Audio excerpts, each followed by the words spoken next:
विश्वानि देव सवितर्दुरितानि परासुव यद्भद्रं तन्नासुव।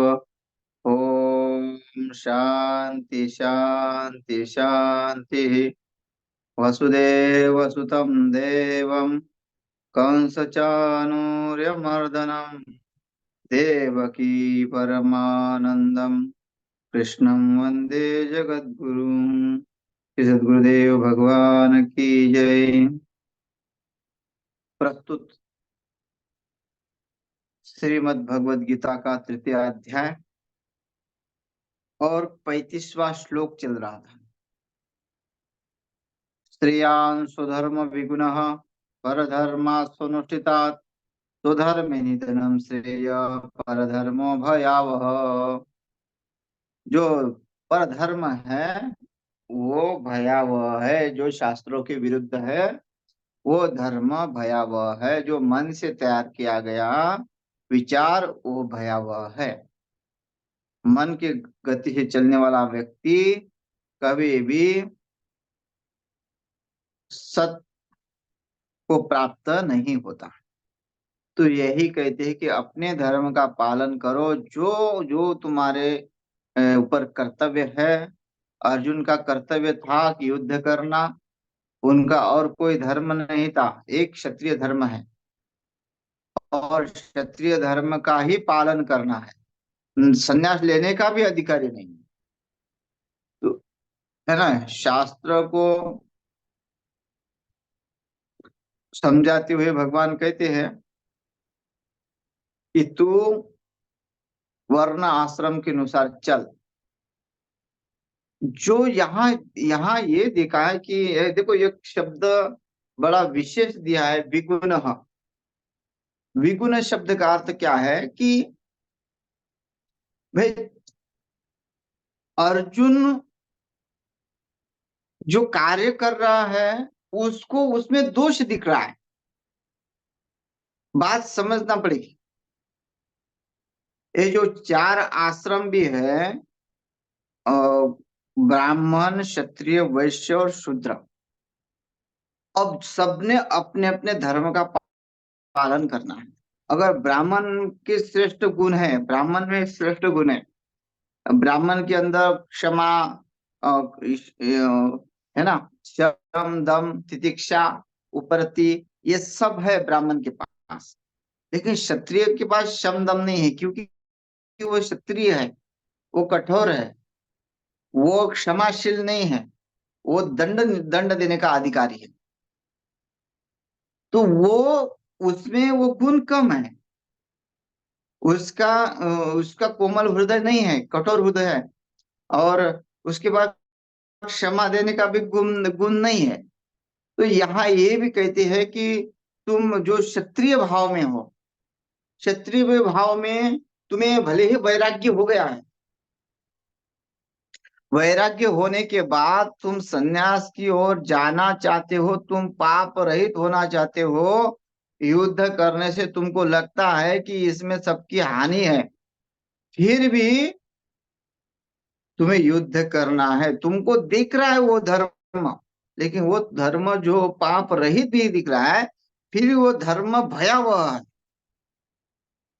क्योंकि तुम अगर युद्ध नहीं करोगे तो अपकीर्ति में प्राप्त हो जाओगे, और अपकीर्ति मरणात् अपि उच्यते, मरण से भी बढ़कर अपकीर्ति, ऐसा स्पष्ट कह रहे। तो यहाँ विगुण का अर्थ चिंतन करने के बाद समझ में आया कि अर्जुन क्षत्रिय भाव में है और उनके विचार में संन्यास भाव बैठ गया है, उनके विचार में त्याग भाव बैठ गया है। इसी के कारण भगवान ने विगुण पद दिया कि दूसरे के अपेक्षा, मतलब संन्यास के अपेक्षा संन्यास तो श्रेष्ठ है, और गृहस्थ आदमी में वो गुण नहीं है। संन्यास के जो श्रेष्ठत्व गुण है वो गृहस्थ में भले ही नहीं है, त्याग जो होता है वो नहीं है। फिर भी तू जिस अवस्था में है, क्षत्रिय धर्म में है, वो क्षत्रिय धर्म का पालन करना तेरे लिए अति आवश्यक है। इसलिए स्वधर्म निधनम श्रेय, अपना धर्म ही श्रेष्ठ होता है। ब्राह्मण ने अपना धर्म छोड़ के क्षत्रिय धर्म में नहीं जाना है। अगर ब्राह्मण हिंसावादी है तो समझो वो धर्म उसके लिए भयावह है। ब्राह्मण का धर्म क्षम दम तितिक्षा ये अपनाना है। ब्राह्मण जो ब्रह्म को जानता है, जिसने वैदिक धर्म को अपनाया, वैदिक में निष्ठा है ना, वो श्रोत्रिय ब्रह्मनिष्ठ बोलते हैं उसको। मतलब जिसने श्रुति को आत्मसात किया और ब्रह्मवृत्तिकार हो गया, इसलिए श्रोत्रिय ब्रह्मनिष्ठ कहता। तो ऐसा ब्राह्मण श्रेष्ठ है, लेकिन वो उसके धर्म के अनुसार, और तेरा धर्म क्षत्रिय धर्म है, इसलिए तुझे उसका पालन क्षत्रिय धर्म के अनुसार ही करना पड़ेगा। और ब्राह्मण को भी अपने धर्म का पालन करना पड़ेगा। इसलिए अश्वत्थामा ने भी गलती की, ब्राह्मण होके भी हिंसा में उतर आया, तो उसकी गति क्या हुई? अपने धर्म का अनुष्ठान का पालन नहीं किया। उसके पिता ने भी ब्राह्मणत्व जो होता है, ब्रह्म कर्म, केवल गाय नहीं मिली और मित्र से अपमान हो गया, मित्र ने अपमान करके निकाल दिया राज्य के बाहर, और अंदर कामना पूर्ति नहीं हुई, तो काम एष क्रोध एष रजगुण समुद्भव, रजगुण उत्पन्न हुआ। रजगुण उत्पन्न होने के बाद क्षत्रिय धर्म में आ गए कि मैं तुझे छोड़ूंगा नहीं, तूने मेरा अपमान किया है, मैं तेरा राज्य प्राप्त करूंगा।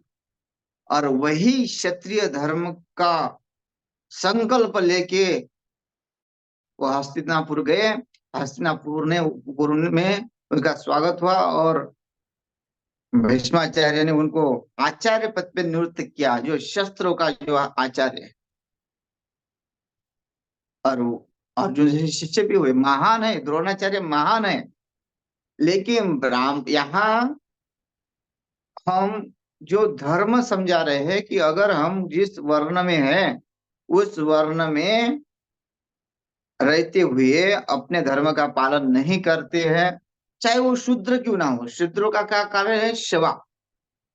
जो नासमझ है, शूद्र का अर्थ क्या है होता है? नासमझ, जिसने पढ़ाई की नहीं, सेवा भाव लिया अपने स्वयं इच्छा से कि भाई मुझे ये सब कार्य नहीं पसंद, मुझे मेरी बुद्धि नहीं लगानी है, मैं तो अपना सेवा भाव ले रहा। दास्यत्व।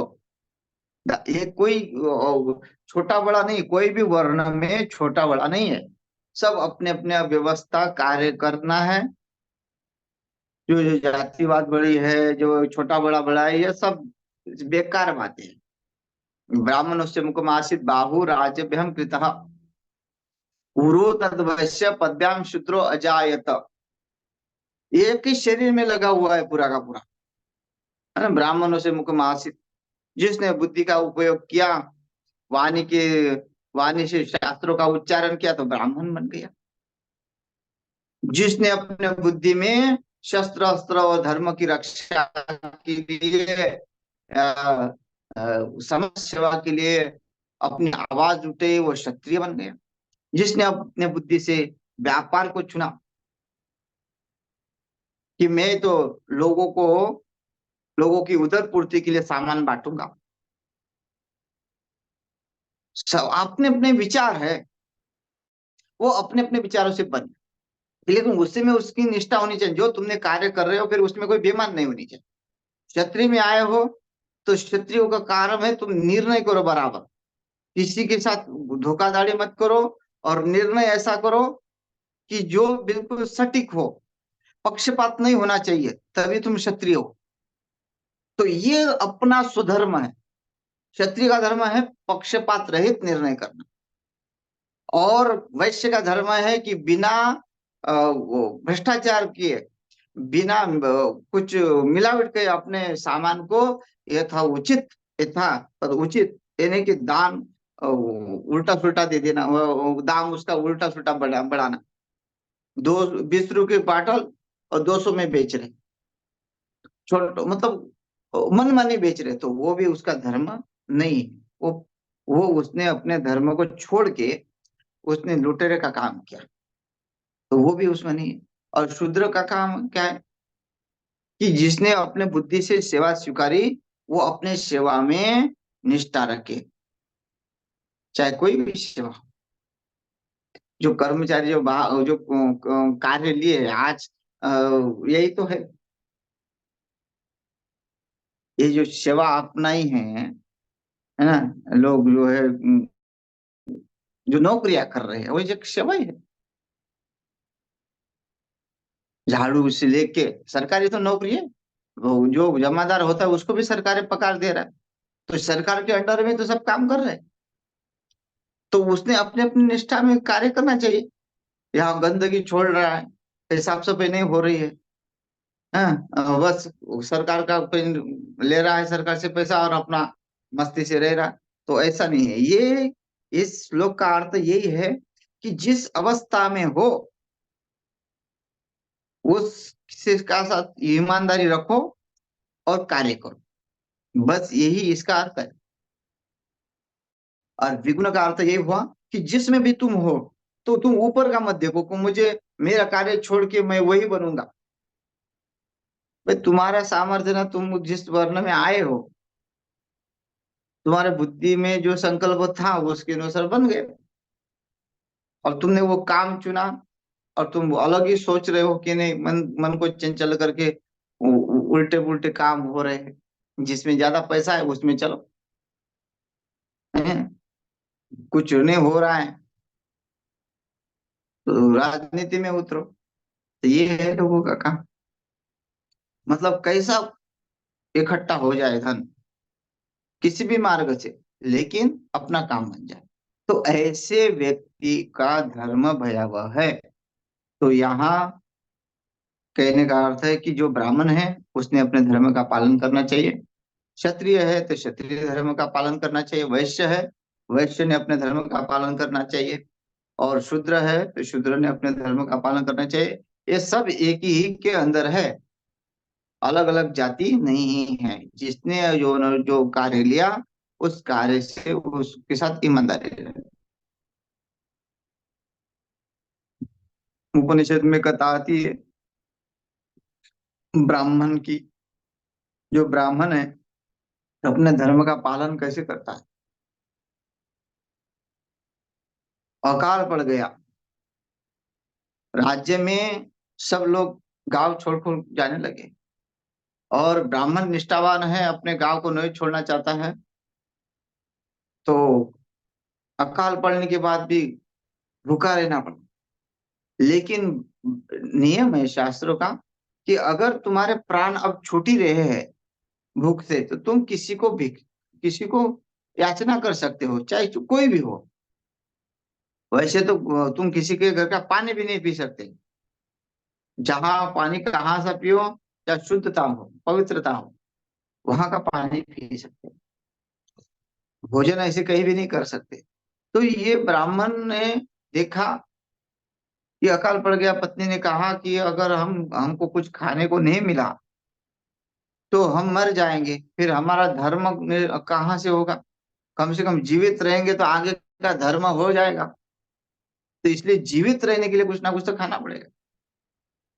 तो ब्राह्मण घूमते घूमते एक शूद्र के घर गया। वो शूद्र उड़द खा रहा था। अब उड़द भी तामसी है, वो अन्न जो है वो तामसी है, बुद्धि को जड़ बना देने वाला। और शूद्र ऊपर से, वो जो शूद्र जो किसी खान पान का नियम का पालन नहीं करता, मन मर्जी से खाना वाला। तो वहां जाके ब्राह्मण ने कहा कि ये शूद्र, तुम जो उड़द खा रहे हो उसमें से थोड़ा मुझे दोगे। शूद्र ने कहा ठीक है।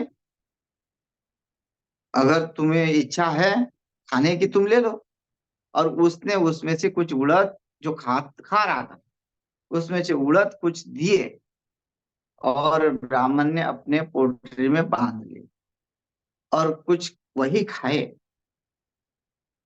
उसके बाद वो शूद्र अपने घर से जल लाने गया, तो उस ब्राह्मण ने कहा कि तू मेरा धर्म भ्रष्ट कर रहा है, मैं तेरे घर का पानी कैसे पी सकता हूँ। तो यहाँ देखा कि अरे तुमने तो उड़द खाए और पानी के लिए मना कर रहे हो। तो मेरा धर्म है कि मैं अपने पहले अपने आप को बचा लूं। अब मेरे में ताकत आ गई, अब मैं पानी पीने में और पानी लाने में समर्थ हूं। अब मुझे पानी की आवश्यकता नहीं है।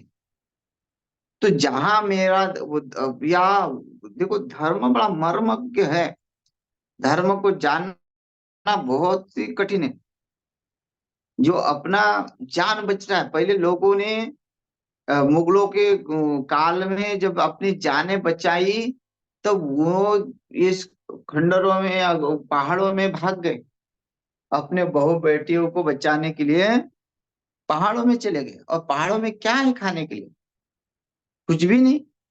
तो वहां के ब्राह्मण मांसाहारी बन गए। जैसे समुद्र के किनारे रहने वाले जो ब्राह्मण हैं, वो उनके पास क्या है? वहां केवल चावल उगता है, चावल बन हो सकता है। कोई ज्यादा सब्जियां कुछ होने वाली नहीं है, कोई सब ऐसा ऐसा ऐसी जमीन है।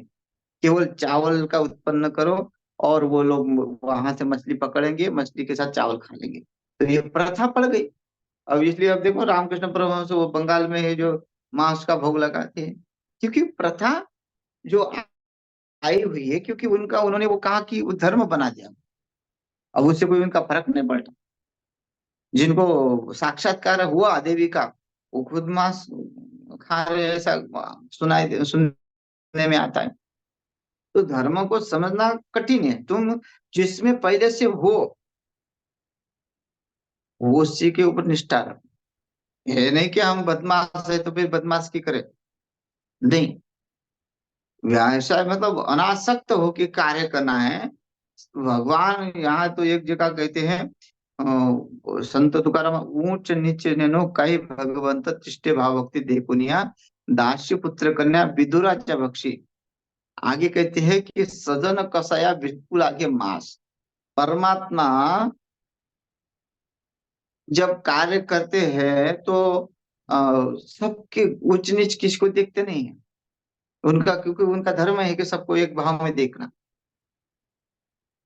तो सजन कसाई जो था वो भी भगवान का भक्त था, और वो मांस बेचने का काम करता था।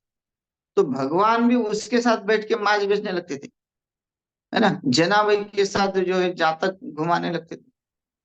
तो ये क्या क्या है कि जो कार्य हो रहे हैं उनके सहज कार्य हो रहे हैं।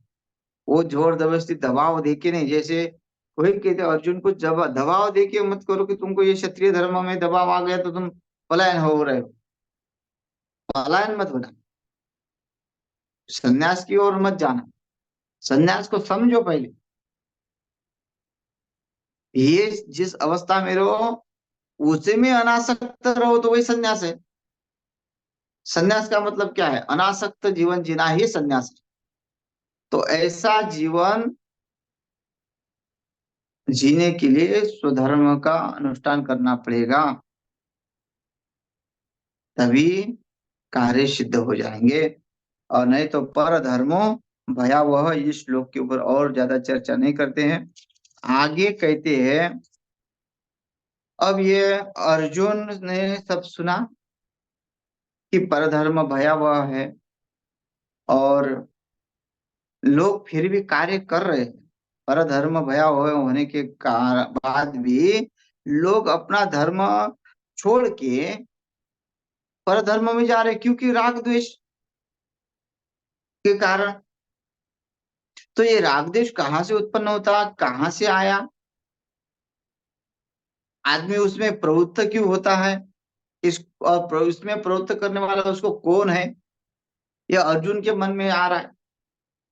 क्योंकि राग और द्वेष, राग का मतलब होते तुम्हारे आसक्ति, है ना, और उससे होने वाला द्वेष। अगर तुम्हारा जमता नहीं किसी के साथ तो तुम उससे द्वेष करोगे। जिसके साथ आसक्ति है, प्रेम है, उसी के साथ द्वेष भी होता है।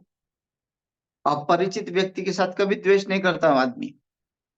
आदमी अपने आपसी लोगों के साथ ही द्वेष करता है।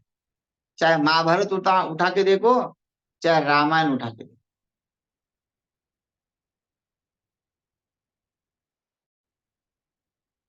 रावण ने कुंभकर्ण के साथ द्वेष किया, कैकेयी ने अपने राम जी के साथ द्वेष किया।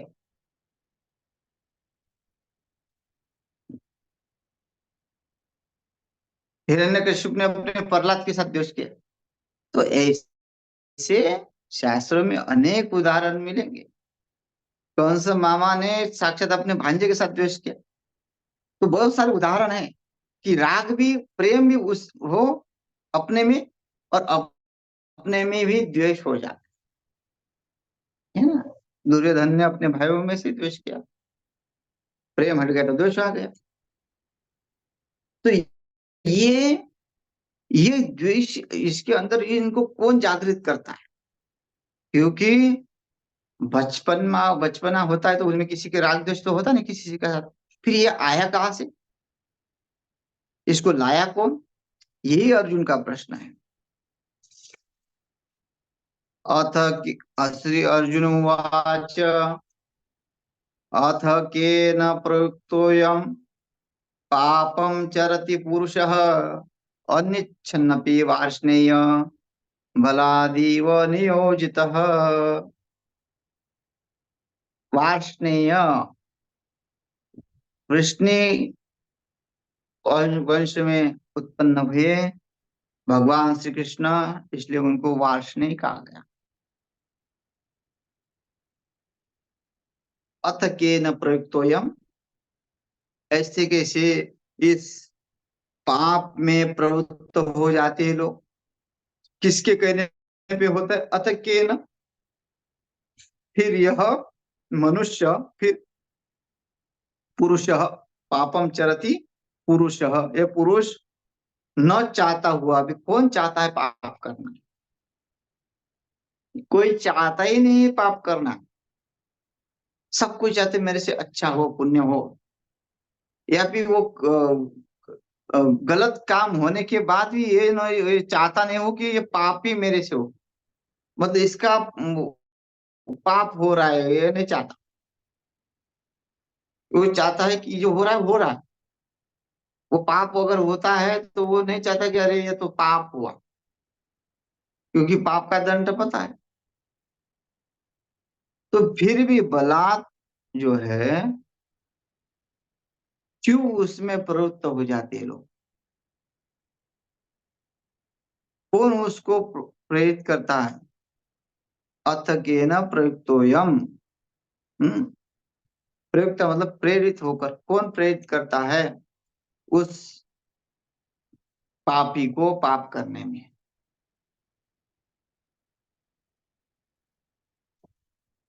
क्योंकि कोई चाहता तो है नहीं।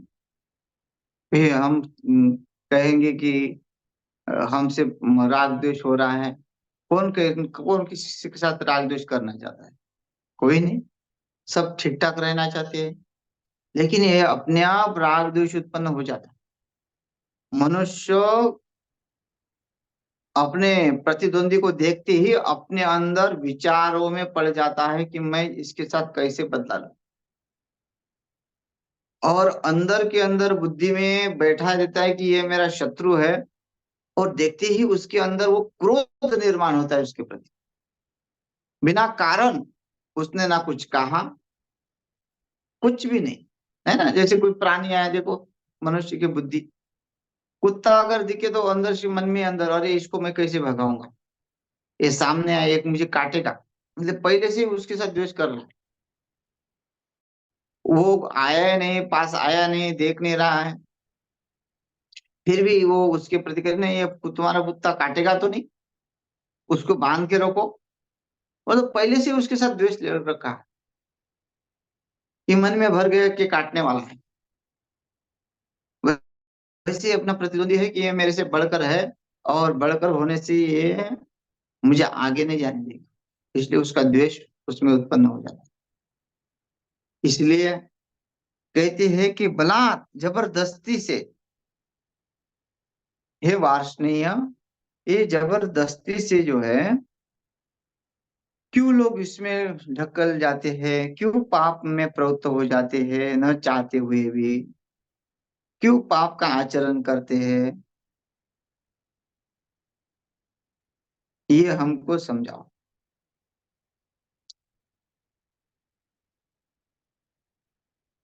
तो भगवान कहते हैं कि उनको पाप कराने वाला कोई नहीं है, दूसरा एक ही है काम। जब किसी का काम कामना उत्पन्न नहीं होती तो पाप में प्रवृत्त हो जाता है।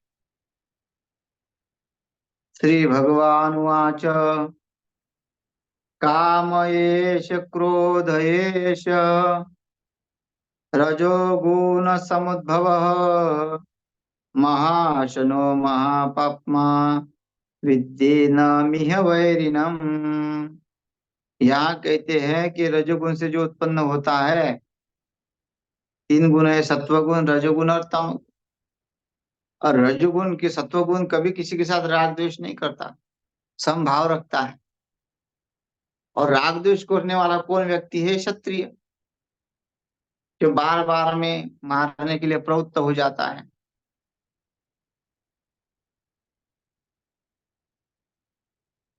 तामसी तो अलग है। तामसी का अर्थ होता है कि जो खुद खुद ही अपने आप ही मरता है, अपने अपने कर्म से, या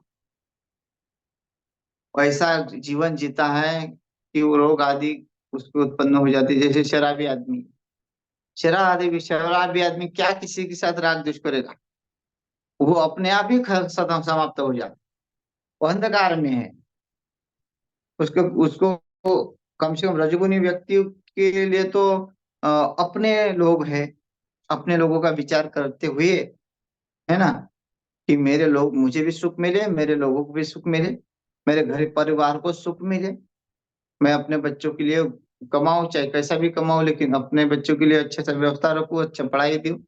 तो ये क्या हुआ? ये रजोगुण का है कि तुमने, तुम्हारा और तुम्हारा परिवार हो। ऐसा नहीं कि वसुदेव कुटुंबकम, नहीं, वसुदेव कुटुंबकम उसका होता है जो सत्व वृत्ति वाला हो। लेकिन रजोगुनी वाला केवल अपना परिवार या अपना गांव लेके चल सकता है।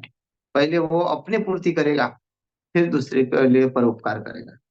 और महात्मा हमेशा परोपकार में रहता है, क्योंकि परोपकार है इदम शरीरम, ये शरीर ही परोपकार के लिए मिला हुआ है, ऐसा वो समझता है।